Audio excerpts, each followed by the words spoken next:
Welcome back. ಮತ್ತೊಂದು ವಿಡಿಯೋಗೆ ಸ್ವಾಗತ.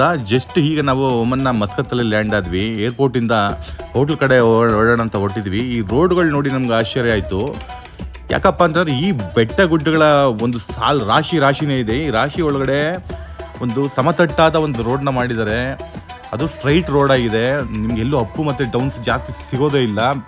ಅಂದರೆ ಕಾಂಪ್ರಮೈಸ್ ಆಗಿಲ್ಲ. ಅವರು ಬೆಟ್ಟ ಗುಡ್ಡಗಳನ್ನ ಕೊರೆದು ಒಂದು ಸಮತಟ್ಟಾದ ಒಂದು ರೋಡ್ನ ಮಾಡಿದ್ದಾರೆ. ಈ ರೋಡ್ಗಳು ನೋಡ್ತಾ ಇದ್ದಾರೆ. ಈ ರೋಡ್ಗಳಿಗೆ ಎಷ್ಟು ಖರ್ಚು ಮಾಡಿದಾರಪ್ಪ ಅಂತ ಅನ್ನೋದು ಒಂದು ಕುತೂಹಲ ನಮ್ಗೆ ಇದ್ದೇ ಇರುತ್ತೆ. ಯಾಕಂದರೆ ಎಲ್ಲೂ ಸ್ವಲ್ಪನೂ ಕಾಂಪ್ರಮೈಸ್ ಆಗಿಲ್ಲ. ತುಂಬ ದೊಡ್ಡ ಬೆಟ್ಟಗಳಿರೋ ಕಡೆ ಏನು ಮಾಡಿದ್ದಾರೆ, ಸುರಂಗ ಮಾಡಿಬಿಟ್ಟಿದ್ದಾರೆ. ಆ ಸುರಂಗದೊಳಗಡೆ ಹೋಗೋ ಥರ ವ್ಯವಸ್ಥೆ ಮಾಡಿದ್ದಾರೆ. ಬಟ್ ಈ ಸಣ್ಣ ಪುಟ್ಟ ಸಣ್ಣದೆಲ್ಲ ನೀವು ನೋಡ್ತಾ ಇರ್ಬೋದು. ಇದು ದೊಡ್ಡೇನೆ. ಬಟ್ ಎಷ್ಟು ಸ್ಟ್ರೈಟ್ ರೋಡ್ಗಳನ್ನ ಮಾಡ್ಕೊಂಡಿದ್ದಾರೆ. ಸಿಟಿನೂ ಅಷ್ಟೇ. ಸಿಟಿನ ಸಂಪೂರ್ಣವಾಗಿ ಬೆಟ್ಟ ಗುಡ್ಡಗಳನ್ನ ತೆರವುಗೊಳಿಸಿನೇ ಅಲ್ಲಿ ಸಿಟಿ ಮಾಡಿದ್ದಾರೆ ಅನ್ನೋಂಥ ಫೀಲಿಂಗ್ ಬರುತ್ತೆ ನಿಮಗೆ. ಯಾಕಂದರೆ ಯಾವುದೇ ಸಿಟಿಲಿ ನಿಂತ್ಕೊಂಡು ನಿಮ್ಮ ಸುತ್ತ ಸರೌಂಡಿಂಗಲ್ಲಿ ನೋಡಿದ್ರೂ ಬರೀ ಬೆಟ್ಟ ಗುಡ್ಡಗಳೇ ಕಾಣಿಸುತ್ತೆ.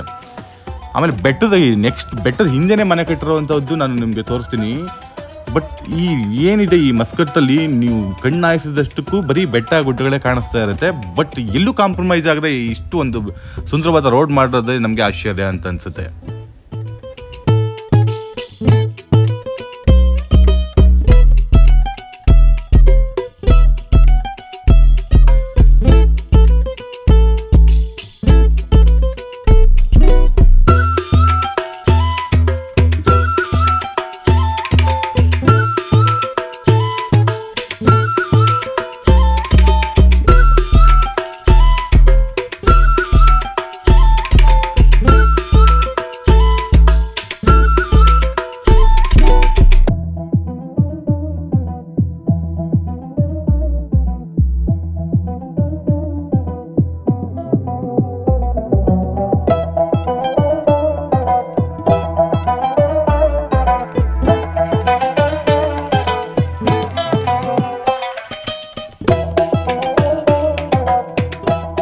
ಮತ್ತು ಈ ರೋಡ್ಗಳದ್ದು ಇನ್ನೊಂದು ವಿಶೇಷತೆ ಏನಂತಂದರೆ, ಲೆಫ್ಟಲ್ಲಿರೋದು ಹೈ ಸ್ಪೀಡ್ ಟ್ರ್ಯಾಕ್. ಅದು ಇನ್ ಕೇಸ್ ಯಾವುದೋ ಗಾಡಿ ಹೋಗ್ತಾ ಇದೆ ಅಂತ ಇಟ್ಕೊಳ್ಳಿ, ಆ ಟ್ರ್ಯಾಕಲ್ಲಿ ಹಿಂದೆಗಡೆಯಿಂದ ಮತ್ತೊಂದು ಗಾಡಿ ತುಂಬ ಸ್ಪೀಡಾಗಿ ಬಂದಾಗ ಆ ಮುಂದೆಗಡೆ ಹೋಯ್ತಾ ಇರೋ ಗಾಡಿಯವನು ಅವನೇ ಟ್ರ್ಯಾಕ್ ಚೇಂಜ್ ಮಾಡಬೇಕು. ಹಿಂದೆಗಡೆ ಸ್ಪೀಡಾಗಿ ಬರ್ತಾ ಇರೋ ಗಾಡಿಗೆ ಅವನು ದಾರಿ ಮಾಡಿಕೊಡ್ಬೇಕು. ಅದೊಂದು ರೂಲ್ಸ್ ಇಲ್ಲಿದೆ.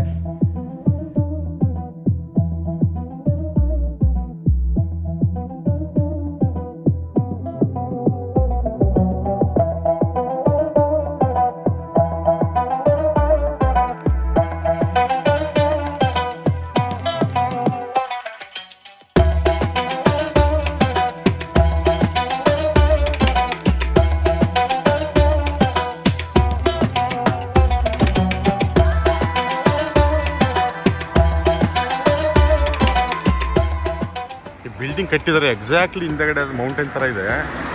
ಆ ಕಲ್ಲುಗಳು ಬೀಳ್ಬೋದು. ಅಂದರೆ ಮಳೆಗಿಳೆ ಬಿದ್ದು ಸಡ್ಲ ಆದರೆ ಅದ್ರ ಮೇಲ್ಗಡೆ ಬೀಳೋ ಚಾನ್ಸಸ್ ಇರುತ್ತೆ. ಬಟ್ ಇದು ಯಾವ ಧೈರ್ಯದ ಮೇಲೆ ಕಟ್ಟಿದ್ದಾರೆ ಅಂತ ಗೊತ್ತಿಲ್ಲ. ಎಕ್ಸಾಕ್ಟ್ಲಿ ಹಿಂದೆಗಡೆ ಇದೆ ನೋಡಿ, ಆ ಕಲ್ಲುಗಳು ಕಾಣಿಸ್ತಾ ಇದೆ. ಕಳಚಿ ಬೀಳೋ ಸಾಧ್ಯತೆ ಇರುತ್ತೆ. ಬಟ್ ಇವ್ರಿಗೆ ಭಯ ಇಲ್ಲ ಅಂತ ಅನ್ಸುತ್ತೆ. ಯಾಕಂದರೆ ಮಳೆ ಕಡಿಮೆ ಅಲ್ಲ ಇಲ್ಲಿ, ಅದರಿಂದ.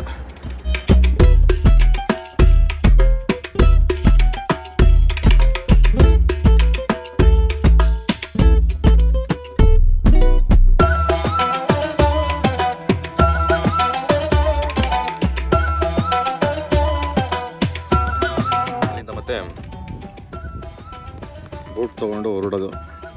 ಫೈನಲ್ ವ್ಯೂ ನೋಡಿ.